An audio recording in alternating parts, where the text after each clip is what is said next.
Balik tayo sa aking kwento. Ako si Bubba Sawyer, kilala rin bilang Leatherface.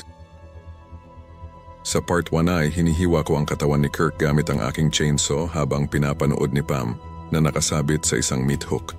Isang nag na ngalang Jerry ang kumatok sa aking pinto at hinahanap si Pam. Pinapasok ko siya at nakita niya ang halos patay na at asul na katawan ni Pam.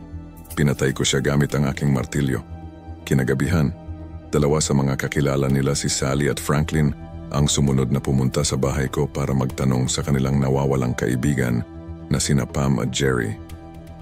Pinapasok ko sila at nilock ang pinto. Kinuha ko ang aking chainsaw at pinatay si Franklin gamit ito. Itinali ko si Sally. Dumating ang aking lolo at isinali ko siya sa aming laro. Binigyan ko siya ng martilyo upang patayin si Sally gamit ito, ngunit mahina ang pagkakahawak ni lolo at paulit-ulit lang niyang ipinupukpok kay Sally. Buhay pa si Sally at nakakuha siya ng tiyempo upang makatakas. Tumakbo siya.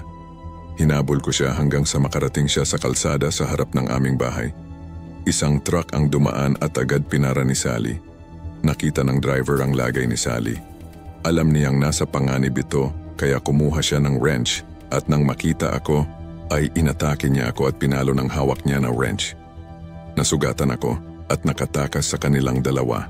Hindi magiging masaya ang pamilya ko sa nangyaring ito dahil natakasan ako ng aking biktima. Kaya, sa susunod na mapanood mo ang pelikulang Texas Chainsaw Massacre, matatandaan mo ang kwento ko. Ako si Bubba Sawyer, kilala bilang si Leatherface.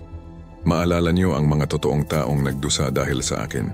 Nagustuhan niyo ba ang kwento ko? Huwag niyo kalimutan i-follow at i-like ang video ko para updated kayo sa mga nakakatakot na istoryang kagaya nito.